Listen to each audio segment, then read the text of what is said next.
Hello guys, today I just want to talk about Zero Edition D&D, just 1974 old D&D, and creating a character the way that I do it, how I run my games with character creation.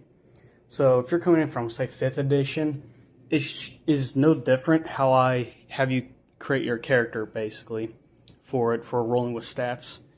And I know some, like, what I mean for 5th edition at least, is I'll have you guys roll 4d6 minus the lowest die, so that way you have a total of 3, add those 3 up, and then you'll distribute it amongst your abilities how you see fit, amongst your attributes. But I know I'm going to get complaints about some OSR people, and people played it back then, especially the people who's like, BX is the greatest edition of D&D, because...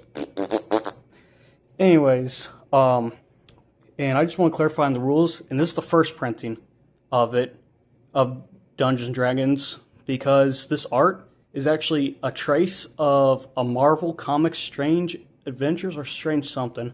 I have a 2016 reprint, and you could tell this is also the old ones because this came in the brown box set. And this is what the original brown box was, and then later they did a reprinting in the white box, which got rid of the Tolkien terms like hobbits, Ents, Nazguls, Balrogs. Balrog got switched to Baelor. And what's cool is these dice actually look like the ones I found at my local hobby store. So, the D6 right here. So yeah, I thought that was kind of cool that I found the actual colors for it. But anywho, and just going to prove my point, on page 10 of the first printing, this is the 50-year anniversary book of D&D. But anyways, right here, because, you know, if you ever watch like an OSR or like someone describe BX, they say they roll straight down the line, and then that's what your stats are. Well, if you actually read the rules, then again, that's BX, this is OD&D. But it says right here that prior to the character selection, player by players, it is necessary for the referee to roll 3 six-sided dice in order to rate each, in order to rate each as to various abilities and thus aid them in selecting a roll. So, with this, there's only, I want to say 3.5 classes, and the way that you have to imagine classes in this, you have the fighting type, a magic using type, a clerical type, and the half class, the anti-clerical type. So, moving this out of the way real quick, let's go ahead and just roll, because I already have in mind what I want to create, so I can show you an example of, just because there's 3.5 classes doesn't mean that it's actually limited to it. So let's just go ahead and roll that. So we got one for 12, and this is what I like about how creating a character is. You could have multiple characters on one sheet, because there's none of this like huge bonuses and background kind of stuff. So closing this book, since it's pretty big, we'll be using the 2016 reprint. Oh, and just to show you the terminology, it's neat that in this book they actually keep the creatures in it from the terminology of Tolkien stuff, because right here it's supposed to say Hobbit to the side. What page is this? That's page 9. So on here, on page 9, you see how it says Hobbit, and you can actually see a Balrog too in this book, which I believe it's at the very back. There's a goblin. So anytime that you see in the 2016 reprint, that you see like a creature with no name to it, that's because it actually had a Tolkien terminology to it, which is very neat, in my opinion. Well, I could find the Balrog in the other one, since it's probably not even in the first book. It's probably actually in the second book, no, Monsters and whatever. But yeah, just to show you again how it says Hobbit here. And if you were to look at the 2016 reprints, or any reprints past the brown box, it'll just be unnamed for it. While you have a gnomes, still called gnomes because that's not really Tolkien at all. And up here you can see the men side, how it says hobbits underneath, gets replaced by halflings. But anyways, that's just something else. So continuing, so we got 1, 2, 3, 4, 5, 6. So we got 12. So we got to do this 5 more times. All right. So this was good. 14. And the reason why I do this is because unlike in 5th edition, whatever you put your number in, it's stuck. You're stuck with that. Like, you're creating how you see yourself in this world. Like, once you level up, say, to level 10, you don't get a +1 to your attributes. You don't get any of that stuff in this. So that's why I kind of make it to where add 5th edition into it. So that way it's more fun for the players. All right, so that's 14. All right, we got another good one. That's 16. Right there. I'm just going to do one person for now. And I might do a second one for like a solo play of how... Ooh, that's another good one. So that's 11, 14. So we got a pretty decent person. All right, let's see here. So that's 4, so that's 7. Perfect. This is great. This is what I want. So I could show you an example as well for prime requisites and how they work and why they make sense to me at least. 1, 2, 3, 4, 5. One more time. All right, so we got 8 and 12. All right. So the classes that we have are at the beginning of this book. Let's just go ahead and keep using this one since it's bigger. So right here, there are 3 main classes, or you most likely should say roles or archetypes. And I know there's limiting, like certain races can't be certain stuff. Like I know only men could be clerics. Fighting men is strictly for like the hobbits and dwarves and humans, while magic users could be both elves and humans. However, I don't play with that rule at all because actually, this is Greyhawk now. This is cool about this book. It comes with all the supplement books and stuff. It just sucks that you have to flip back and forth, and that's why I went ahead and rebought these printouts because I mainly play with OD&D. Now, I used to use this single battle, but anyways, right here, and I showed it in a previous video, but it talks about how there are clerical dwarves. Yeah, these clerics are also fighters. Dwarves can resurrect their own. So it even says that among dwarves themselves, but never as players, that there are clerical dwarves, but never as players. However, I disregard that rule. Any race can play as any class, basically. It's not like DX where you're forced to do it. Since right here it shows it, so some rules you could use, some rules you don't have to use. I don't play with that, just to make it more fun. But anyways, going back to the first book, is how you only got like wizards, fighters, and clerics. And that's pretty much what basic 5th edition has as well. If you ever look online for free, you get the rogue, wizard, cleric, and fighter. With this, though, these are more of an archetype. So for my character, I'm going to go ahead and make a magic user. But it's not going to be a wizard type, right? That's not how I imagine this character. Instead, I'm going to pretend that this magic user is actually an assassin. Feature me coming in real quick. The reason why in OD&D I consider them archetypes is because unlike in 5th edition, a magic user, your spell damages do not go off what your ability scores are. Instead, it goes off what level you are. So at level 1, a fireball would do 1 d6 of damage. Or, yeah, let's just say, for example, right?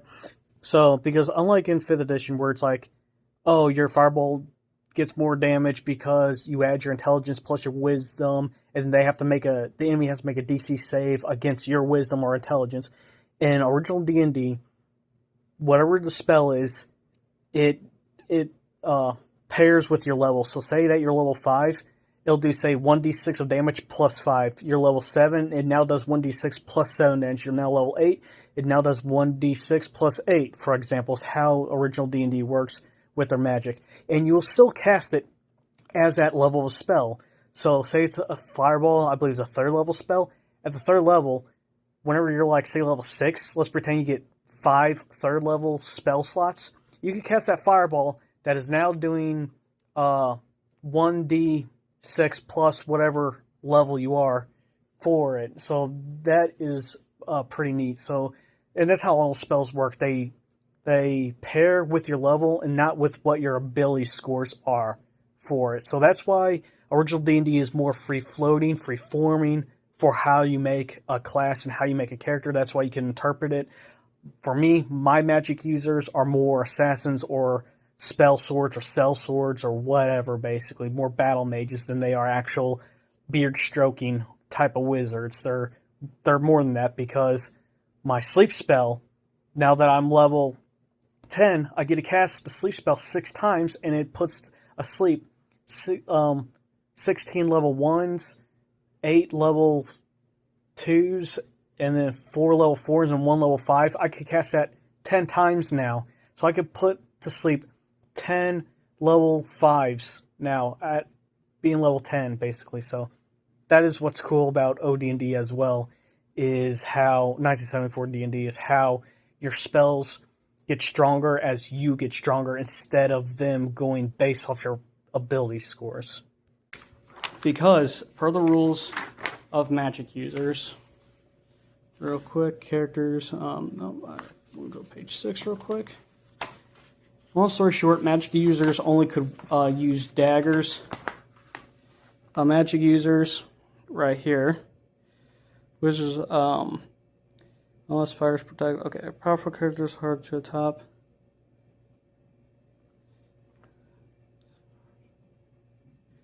Yeah, so magic. Oh, well, I can't really see it right here. Hold on.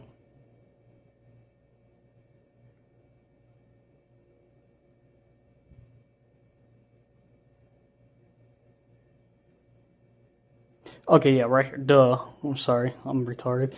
But anyways, it says that magic users only may arm themselves with daggers only.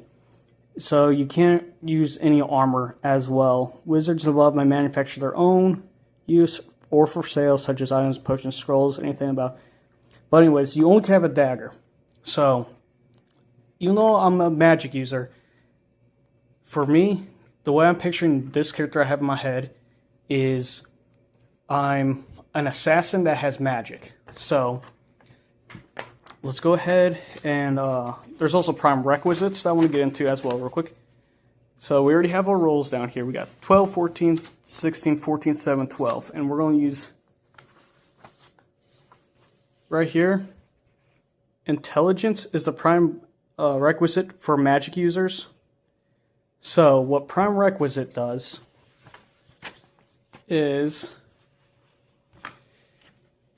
for my prime requisite, if I have a score of 8 or 7 for it, and this is going to be my intelligence, I get a minus 10% experience earned. So, for my example for this character, since I'm going more of a rogue assassin type, and the way I think about it is like the Elder Scrolls. No, not the Elder Scrolls, not for this one. That'll be for the cleric. Actually, yeah, no, we'll just do the cleric one next. But, actually, you know what? Screw you, what the hell? Let's just go ahead and... Okay, yeah, the cleric one will be better for an example for what I'm going to say. So, even though I'm a cleric, that doesn't mean that I'm going to be healing one. I'm actually going to start with an anti-healing cleric. And so, for my prime requisite for being this character will be wisdom. If I can find that page again real quick.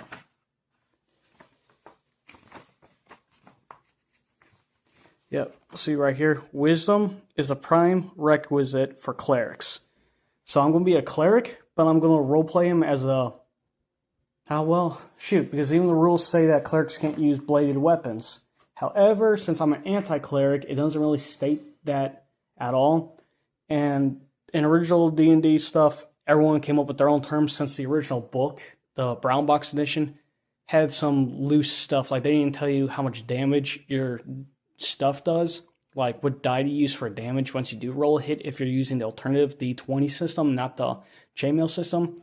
So that's why later they simplified it in the strategic reviews, and then in the reprintings they give you the stand-up. But all right, needless to say, with this character, the way I'm thinking about him, he's going to be a cleric assassin, and his primary requisite is wisdom.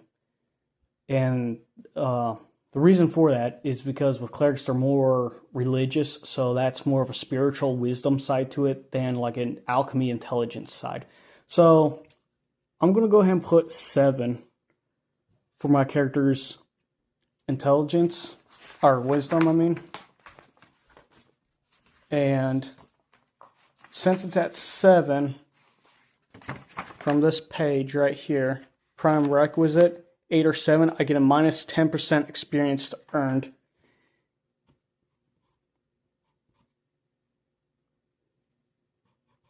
Minus 10% experience earned.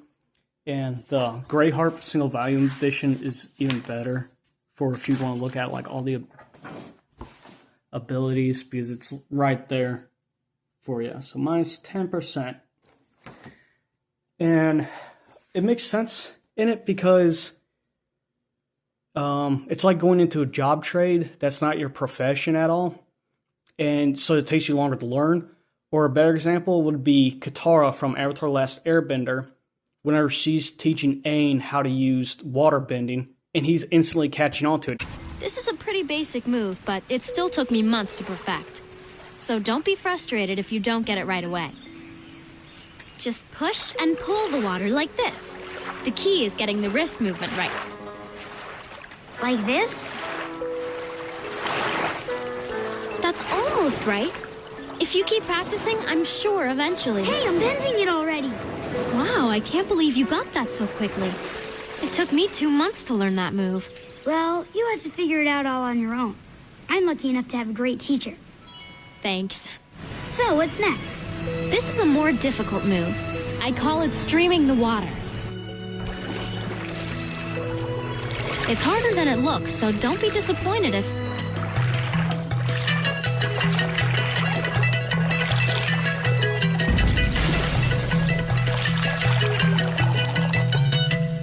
Nice work.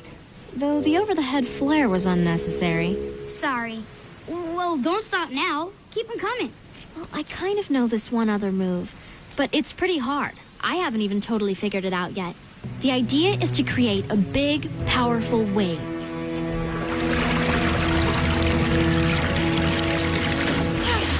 So, like this?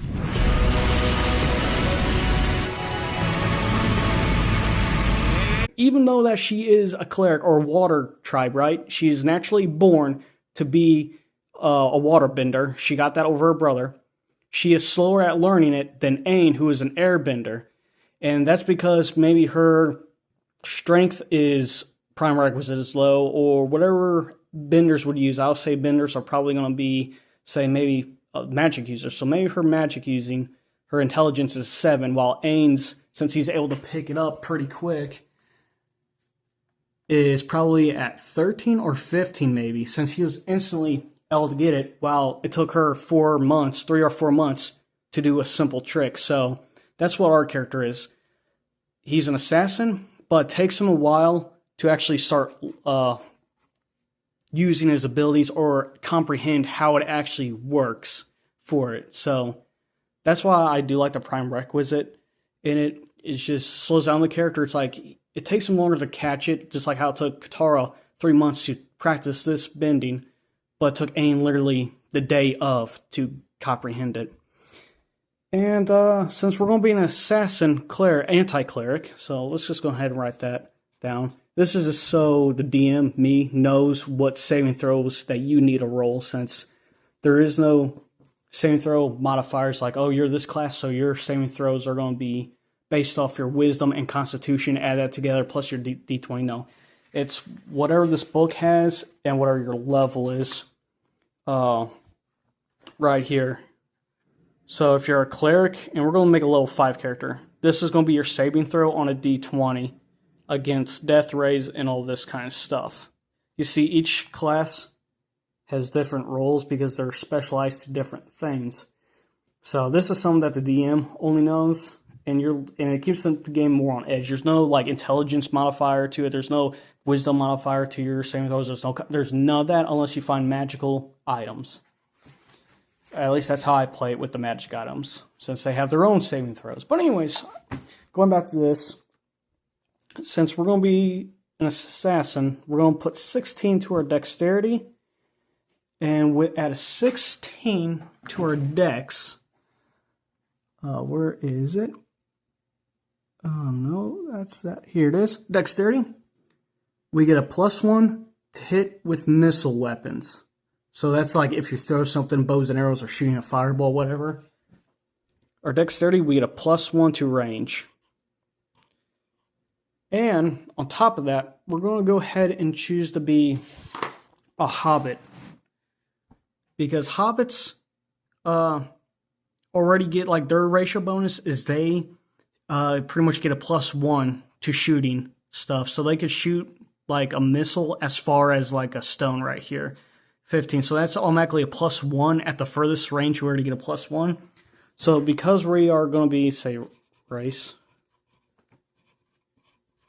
a hobbit assassin, we actually get a another, or somewhere on the back of the paper, but +1 missile. So that's including like throwing a dagger, right? Since we're going, and for this, I'm going to say that anti-clerics, since they're anti, they got like more like, say the worship the god Sithis, right? At least this one does, because this is a more of a spiritual assassin, more like one that follows Sithis, and not just like a one for hire that's not bound by a religion thing, by whatever. So our dexterity means that we're going to be more sneaky with it. You know what? Let's give our second lowest, the second lowest, let's give it the charisma. He's kind of like, not broody, but so our charisma is at 12.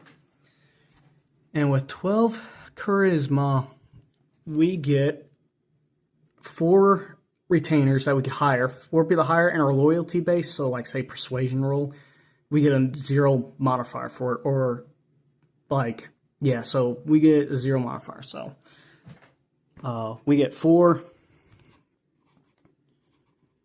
mercenaries, 4 mercs. So that's that gone. The next thing that I'll do is, let's go ahead and give his strength, because trying to like say climb over walls takes a lot of grit.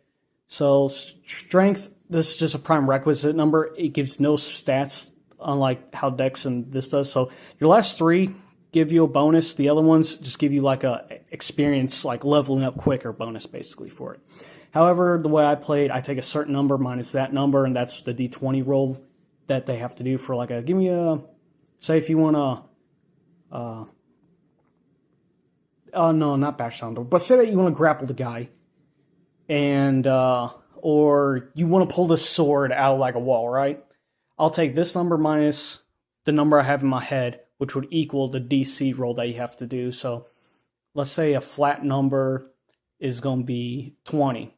So it's like, all right, in my head, this dungeon rating is going to be a 20. So I'm going to take all your, like, whatever I have you roll. Like, say you got to do a wisdom. Say you want to try to figure out, like, what type of god this is, or just something like, say, dexterity. You want to try jumping to the other side of the bridge, and you got to see if you balance, because you only see, like, one pole right here, and you got to jump to it, or you want to jump to it at least. So I'm going to take 20 minus my dexterity 16, which means I have to roll a 4 or higher. But the people don't know it. I set like a number, like this dungeon's difficulty rating is going to be 23. So everyone's stuff, and they don't know it. The players don't know this. So I'll take 23, get minus by 14. Whatever that is, that's what they have to roll for it, since that's what they're good at. So we did a 14 into my strength. Let's do a 14 into my constitution. And then a 12 into my wisdom. So 14 in our constitution. I believe we need a 15. Yep. So we need a 15 to at least get a +1 to our die rolls whenever we roll for a health. All right. So now that's out of the way. We're going to be level 5. And at level 5, I'm just going to use this since it's already open. Right here, level 5, we get 4d6 plus 1 to our health already. If we had a higher dex, we'll be getting a plus 1 to every die roll. So per each level. So we get 4d6. I'm going to use the old school one in these roll. Oh, that is 4d6. So we're going to go ahead and get 4d6. So that's 8, 12, 17. Yep, 8, 12, 17. So our HP is 17, but plus the 1, since we're level 5, we get a plus 1 already to it. So what was that? 17, 18. So we get 18. At level 5, our hit points are worth 18. Or if we're doing mass combat, like on the map table where we come across a horde of orcs or something, we are worth 18 people, basically. So we're like a 1 to 20 kind of at this, where we're like one unit, but we're actually like, say, 18 people, but we have one character representing 18 people for like how I do mass combat. All right, and let's go ahead and write down our experience. So at level 5, we're at 12,000 experience is our current one. And one to get to level 6, we're only 25,000 experience. And then like normal D&D, it'll be 3d6 times 10. And in case I like showing proof of rules as well, so I'm not biased at all. That was page 10. Yep, so each player notes his appropriate scores, obtains a similar roll of 3 dice to determine the number of gold pieces. So 3 times 10. Another reason why I wanted to go ahead and reprint these out, or this, because I had to flip to page 73 and 24 to figure out like map movement stuff. And the reason why I don't use this that much is because the light really glares. So like normal paper, it doesn't at all for it. Plus, with the map movement, it's right here in the middle. And then here's like the enemy list, like first page, basically, is all the stuff. So it's very simple just to have these people. So anyways, going to go ahead and roll for our gold. So 3d6 times 10, that's 9. So we got 90 gold right there. So let's go ahead and write 90. And the last step to everything is purchasing stuff. So let's see what we could purchase real quick. And pretty much every son of a bitch. That's the same forever to find. Alright. So we got 9 gold. And we're gonna be a cleric. Or not a cleric, but we're gonna be an assassin. So we're just gonna go ahead and give ourselves leather armor for 15 gold. So I'll put our armor class at 7, and there's no modifiers or bonus. Like whatever your armor class is that. So our armor class is that. We have leather armor. For this, since we're going to go ahead and say that anti-clerics, that's what I'm playing as an anti. So I do, and that's another thing is with me being an anti-cleric, there's a spell that's opposite. Raise the Dead is the clerical one that could bring people back. The opposite of that is a Finger of Death, where like it's pretty much death touch basically. So my assassin hobbit is trying to get good with like whatever, like say Sithis, trying to learn death touch. Like that would be my like blessing basically for following this cult of assassins, basically this Dark Brotherhood of Assassins. And let's just go ahead and give him a dagger for 3 gold. So we got leather armor, a dagger. Everything does 1d6 of damage unless you're using chainmail, but we're not. We're doing the alternative combat system. So we got a dagger and leather armor. And now the rest we're going to use, let's see. What else? We're going to do an oil flask as well to escape. Basically, if we get cornered and we got to run away. So we'll buy an oil flask and that. and pretty much just rest whatever you think your character needs, basically. But overall, for like the original character creation of D&D, even though there's only 3.5 archetypes, you have to really envision what you want to see how your character is. And that's a thing that kind of like spooks at least some of my friends who are used to 5th edition, because they're like, there's no walls. I'm like, well, what do you mean I could be this or this or this, that? Where it's like, how do you think that character would actually be, basically? So it's like, even say let's be a magic user assassin too. So let's use these same numbers, but instead the magic user is actually one that picks up stuff quickly. So we're going to go ahead and do 16 into our intelligence, giving us, I believe that is going to be a plus 10% experience. And then his wisdom, he doesn't really believe in like he doesn't worship deities at all. So we're going to go ahead and give him a 7. His strength, and it's going to be the rest basically. So 14 to the dex, so he gets the plus 1 to throw. His strength will be, let's see, 14. All right, so we're down to another 14. So, you know what? His constitution, will be 14. His strength will be 12. 14, 14. What is that? 14, 14. 16. Charisma, 12. Yeah. So, right here, we got another person. And this one's actually going to be a magic user, but an assassin as well. So he's not going to be like a wizard that's throwing fireball. Instead, he's going to be using his dagger. He's going to be using his sleep spell to put the guards to sleep while he takes it. This is more of your contract to hire a professional assassin. While this one's more your occult assassin up here that believes in, that has a deity that they worship. This one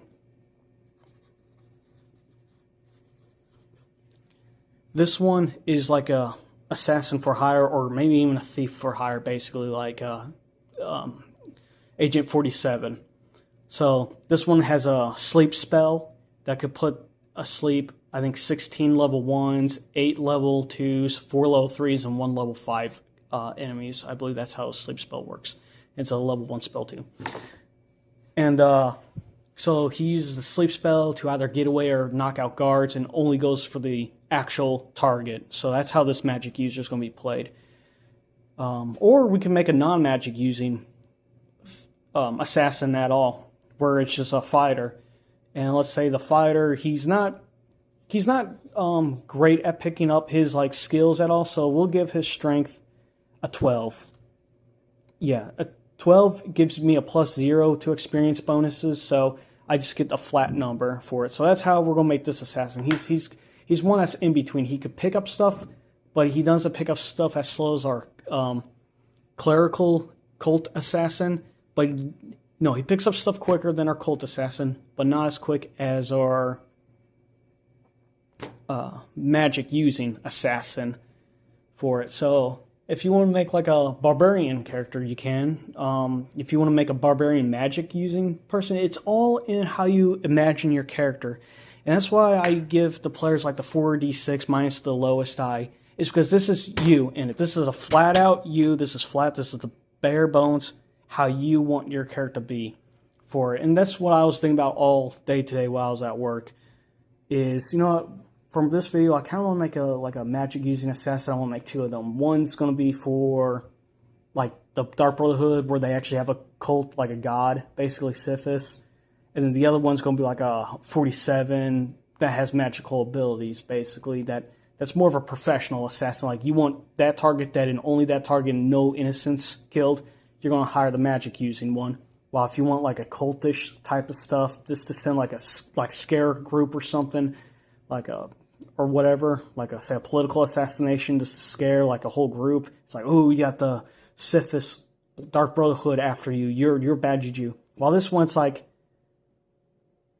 there's nothing like loud how I pictured this character at all for it. So I hope that kind of makes sense with the character creation. I know I kind of ramble on about it, and I kind of sped through it, but in original D&D, there is no background. The background is your imagination, how you view your character. And like how I gave this, even though it says cleric, or anti-cleric for this character, the way I imagine him is more of an assassin.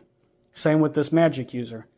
I don't want him to be a wizard like a Gandalf, like a Harry Potter. I want him to be like in the Elder Scrolls where you can use magic, mainly like Oblivion and Skyrim versions of it, where it's like, if I want to use magic, I can. If I don't have to, I don't need to, basically. That's how I view this one. And then you're fighting people are like you're no magic, no divine magic whatsoever. So it's literally your character, how you picture yourself in a world that's like fantasy. Do you see yourself one adept with magic? Do you see yourself one with a divine deity giving you like blessed magic or teaching you like arcane ways of how to raise dead and instantly kill people and how to heal and poison people? Because that's another thing. Too with this guy, that's another great example of making an anti-cleric assassin. Is you get the spell instead of create food, you could poison food or cure poison, create poison. So you could instead of curing a food, you could actually poison the food with your divinity magic that, say, Sithis gave you. It's like, here, I want you to kill this person, but I want him to die while eating so it looks like an accident to amuse me. So I'm going to teach you how to poison. So that's a backstory from this character. That's why he has create poison. That's why he doesn't have cure poison. So you just pretty much think of how you want your character. And original Dungeons & Dragons literally has that for you. It's not like a thing where it's like, okay, I'm going to be a fighter, so I know my con and dex are going to be my saving throw, and then I should choose the farmer background because the farmer background gives me this, and this. It's like, no. This is you, bare bones. You give yourself a background, and you let the dice roll what they roll. You put them where you want them, and this is you. You create your own story, basically. I had this is what actual character record sheet looks like for D&D, the original ones. It's very bare bones simple. It's like, how do you envision your character?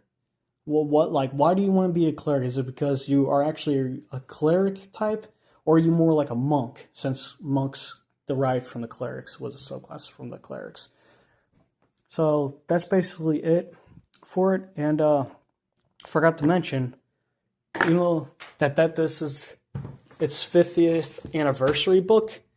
As of recording this video right now, I have 17 subscribers, so whoop whoop. All the juggalos know what that means if any have watched it. So whoop whoop, chop chop slide. So thank you guys for watching if you did sit all the way through. And yeah, the next one, I'll do like a little exploration. Let's say we start in this village, and we heard a rumor of a dungeon, or at least say our god, or say Sithis, wants us to retrieve something from a ruin over here that used to belong to our assassin's guild. So me and this other assassin are sent on this fetch quest for Sithis, basically, for it. So, and that's how I run my stuff too. It's like, that'll be a different video of how I come up with dungeons and reasons for why you need to go to point A to point B. You don't have to go to it, just why you might want to go from point A to point B on this map. So, yeah, I hope this explained how at least I run my dungeons and the character creation of this game. And like I said, it's bare bones. It's more grounded than 5th edition because these stats are with you your entire game for it. There's no increasing them and there's no decreasing them. This is you as if you just got out of the gym, or if you didn't even go to the gym, and this is how you are now. As soon as you hear, hey, let's go on an adventure, this is how fit you are, basically. So, yeah.